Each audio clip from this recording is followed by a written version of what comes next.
성 베네딕토 수도규칙서 8번째 20 기도때의 공경심에 대하여 만일 우리가 권세 있는 사람들에게 무엇을 여쭙고자 할 때 겸손과 공경심 없이는 감히 하지 못할 것인즉 하물며 만물의 주님이신 하느님께는 온갖 겸손과 순결한 경건심으로 간청해야 할 것이다. 많은 말로서가 아니라 마음의 순결함과 동회의 눈물로서 우리 간청이 들어 허락되는 것임을 알아야 한다. 그러므로 기도가 하느님의 은총에서 영감을 받은 열정으로 기로지는 경우가 아니라면 기도는 짧고 순수해야 한다. 모든 이가 모여 있을 때 기도는 짧게 할 것이며 장상의 신호가 있으면 모든 이들은 함께 일어설 것이다. 20일 수도원의 10인장에 대하여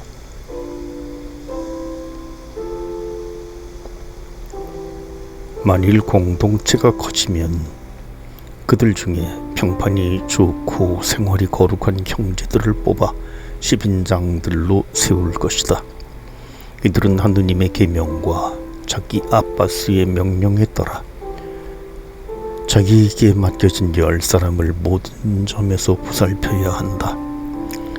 10인장으로 뽑힐 사람은 아빠스가 안심하고 자기 짐을 나누어 맡길 사람이라야 하며 또 순서에 따라서가 아니라 생활의 공로와 지혜의 학식에 따라 뽑을 것이다.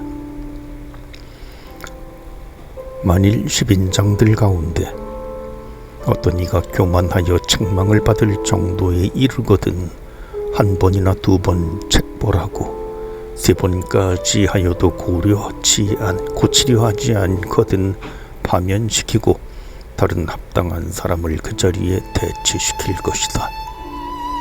또 원장에 대해서도 같은 규정을 정하는 바이다.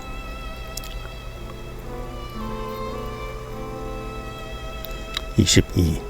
수도승들은 어떻게 잠자야 하는가?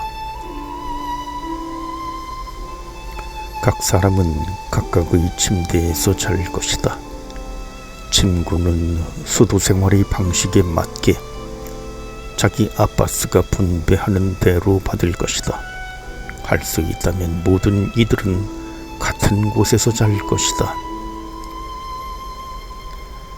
그러나 수가 너무 많아서 그렇게 할 수 없거든 10명씩 혹은 20명씩 그들을 보살필 장로들과 함께 잘 것이다.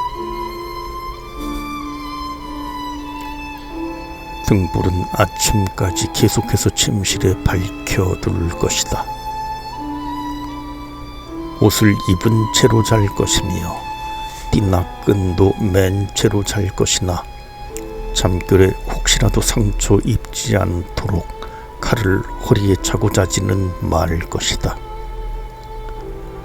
그리고 수도승들은 항상 준비된 상태에 있다가 신호가 나면 지체 없이 일어나서 하느님의 일에 서로 빨리 오도록 노력할 것이나 온갖 신중함과 단정함으로 할 것이다. 젊은 형제들은 자기들끼리 따로 침대를 모아놓지 말고 장로들과 섞어 놓을 것이다. 형제들이 하느님의 일을 위해 일어날 때 참 많은 이들이 핑계대지 못하도록 서로 적당하게 깨워줄 것이다.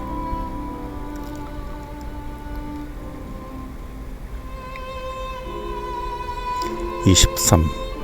잘못에 대한 파문에 대하여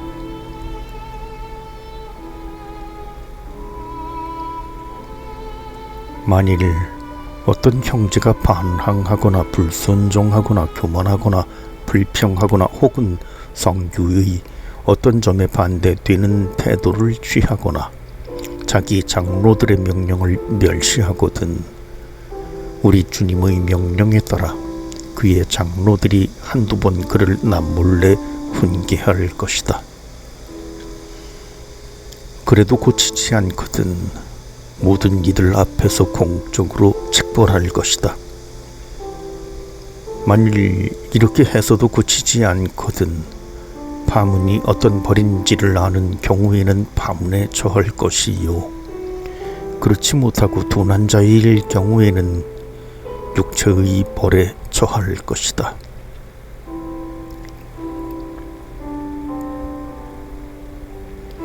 24. 파문의 양식은 어떠해야 하는가?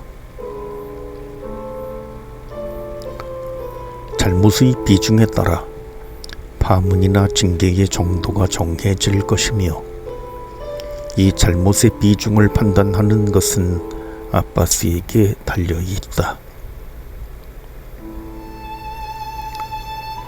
그런데 만일 어떤 형제가 가벼운 잘못을 저질렀거든 공동 식탁에 참여하는 것을 금지시킬 것이다.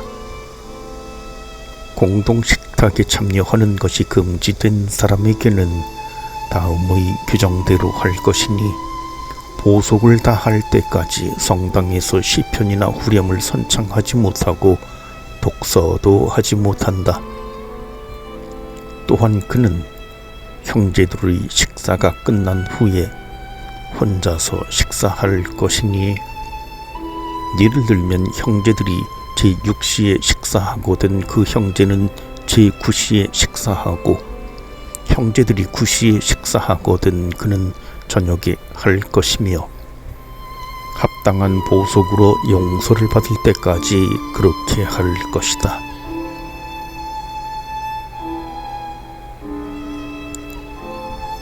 25. 큰 잘못에 대하여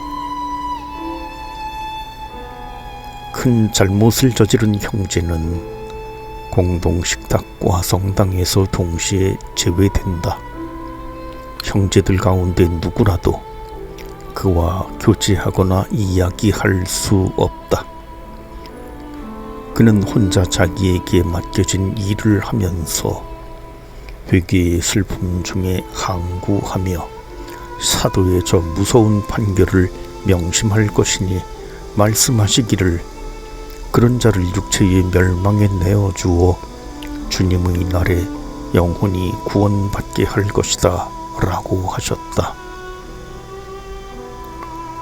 아빠스가 그에게 적당하다고 정해준 분량과 시간에 혼자서 식사할 것이며 지나가는 누구에게도 강복을 받지 못하고 자기에게 주어진 음식에도 강복하지 못한다.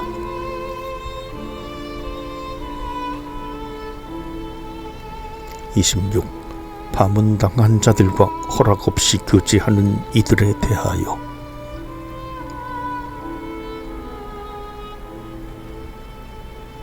만일 어떤 형제가 파문당한 형제와 아빠스의 허락 없이 어떤 모양으로든지 감히 교제하거나 그와 함께 말하거나 혹은 그에게 소식을 전해주면 그에게도 같은 파문의 벌을 내릴 것이다.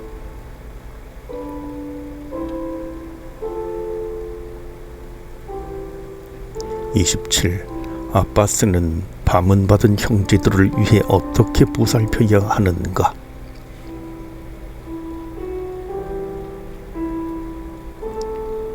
아빠스는 잘못을 저지른 형제들에 대하여 온갖 염려를 다하여 돌볼 것이다. 의사는 건강한 사람들에게 필요하지 않고 병든 사람들에게 필요하기 때문이다. 그러므로 아빠스는 현명한 의사와 같이 모든 방법을 사용해야 하며 센펙타 즉 연로하고 지혜로운 형제들을 보내어 흔들리는 형제를 거의 남모르게 위로하게 하고 겸손되이 보속할 수 있도록 권유하며 지나친 슬픔에 빠지지 않도록 그를 위로하게 할 것이다. 그리고 사도께서 말씀하신 바와 같이 그에게 대하여 사랑을 더 베풀 것이며 또 모든 이는 그를 위해 기도할 것이다. 아빠스는 자기에게 맡겨진 양들 가운데 하나도 잃지 않도록 큰 염려를 기울여야 하며 온갖 지혜와 열심으로 쫓아다녀야 한다. 그는 자신이 건강한 영혼들 위해 확정권을 받은 것이 아니라 연약한 영혼들을 돌볼 책임을 받았음을 알아야 한다. 그는 하느님께서 예언자들을 통하여 너희가 살쪄 보이는 것은 취하고 연약한 것은 버렸다 하신 경고를 두려워해야 한다. 또 그는 99마리의 양들을 산에 남겨두고 잃어버린 한 마리의 양을 찾아 나선 착한 목자의 모범을 본받아야 한다. 그분은 그 양을 당신의 거룩한 어깨에 메고 양의 무리로 다시 데려다 주실 만큼 그 양의 연약함에 동정이 극진하셨다.